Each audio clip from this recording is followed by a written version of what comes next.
Why being born as Steve Jobs sucks. Imagine being the most successful visionary of your time, but being so difficult to love that your own company kicks you out of the building you built. Imagine creating the most beautiful products on earth, but living in a house with almost no furniture because nothing was ever perfect enough for your standards. Most people see the black turtleneck, the keynote speeches, and the billion-dollar brand. No, the real story of Steve Jobs isn't about the iPhones or the computers. It's a cold, sharp narrative about why being born Steve Jobs was a masterclass in the absolute isolation of a perfectionist. In a world of innovation, how did the man who connected everyone through technology end up so profoundly disconnected from the people who actually cared about him? To understand why being Steve sucked, you have to look at the rejection that defined his first breath. Steve was adopted. He grew up with a deep, unhealed wound of abandonment that he tried to fix by controlling every single atom in his environment. He wasn't looking for success. He was looking for a perfection that would prove he was worth keeping. This created a man who was incapable of compromise. He didn't just want a good computer. He wanted a computer that was a work of art on the inside, where no one would ever see it. This obsession made him a genius, but it also made him a monster to work with. He didn't have colleagues, he had subjects. He would humiliate employees in front of the whole office, scream at waitresses, and ignore the basic needs of his friends. He was a man who lived in a reality distortion field, where he believed he could change the laws of physics and human emotion just by wanting it hard enough. The most disturbing part of his life was his relationship with his daughter, Lisa. When he was 23, at the peak of his early success, he became a father. But instead of embracing it, he denied her existence for years. He even swore in legal documents that he was sterile and infertile just to avoid responsibility, despite naming a computer after her. Being born Steve Jobs meant being so terrified of your own vulnerability that you would rather destroy your child's life than admit you were human. He spent decades running away from his own shadow, using his work as a shield. He was a billionaire who watched his daughter and her mother live on welfare because his ego was more important than their survival. This is the dark side of the visionary myth, a man who wanted to save the world but couldn't even save his own family. Then there was the betrayal by the very thing he loved most, Apple. In 1985, the board of directors fired him. It was a public execution.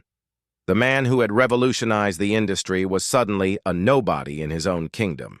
He spent years in the wilderness, starting over, driven by a rage that most people can't even imagine. When he finally returned to Apple and saved it from bankruptcy, he didn't do it out of love. He did it to win. He lived in a state of constant war. He didn't have hobbies. He didn't have a social life. He had the mission. He worked until his body literally started to shut down, ignoring the advice of doctors because he believed his own mind was more powerful than biology. The tragedy of Steve Jobs is his battle with cancer. When he was diagnosed with a treatable form of the disease, his arrogance became his death sentence. He refused surgery for 9 months, trying to think his way out of it with fruit diets and alternative therapies. He believed that if he could design the perfect phone, he could design the perfect cure. By the time he realized he was wrong, it was too late. Being born. Steve Jobs meant being so convinced of your own brilliance that you essentially committed a slow-motion suicide. He died surrounded by the gadgets he created, but in the final days, even he realized that the perfect design of a device couldn't hold his hand or give him back the years he spent being cruel to the people he loved. To understand the isolation of Steve Jobs, you have to look at the period of his life that he called the wilderness years. After being thrown out of Apple, most people would have taken their millions and retired to a beach. But Steve couldn't. He didn't know how to exist without a throne. He started Next and Pixar, not because he wanted to create more products, but because he was fueled by a toxic, burning need for revenge. He wanted to prove that Apple was nothing without him. He spent years obsessing over things that didn't matter, like the exact shade of gray on a computer frame or the perfect shape of a cube, while his employees lived in fear of his check-ins. He was a man who couldn't enjoy his own wealth because his ego was wounded. He lived in a state of permanent agitation, convinced that the world was beneath his standards. He was a billionaire who would spend his weekends screaming at his landscapers because a blade of grass was out of place. This wasn't passion, it was a pathology. He was a prisoner of a mind that refused to let him feel satisfied. Even when he returned to Apple as a savior, the victory was hollow. He didn't come back as a wiser man, he came back as a more efficient dictator. He lived on a diet of fruits and nuts, practiced extreme fasting, and believed that his ascetic lifestyle made him superior to everyone else. He was a man who could command an audience of millions with a single "one more thing." Yet he struggled to have a peaceful dinner with his own family. He treated his body like a piece of hardware that he could optimize, ignoring the signals of exhaustion and pain. He believed that if he could control the supply chain of a global corporation, he could control his own biology. He lived in a house that felt more like a museum than a home, refusing to buy a sofa for 8 years, because he couldn't find one that was perfect. Imagine the psychological strain of living in a world where everything you look at, every chair, every wall, every person, is a disappointment. As his health began to fail, his isolation only deepened. He became even more obsessed with secrecy, hiding his condition from his shareholders and his employees. He saw his illness as a flaw in the design, something that could be hidden with the right marketing. He spent his final years in a desperate race against time, pushing his teams to build the iPad and the iCloud, knowing that his clock was ticking.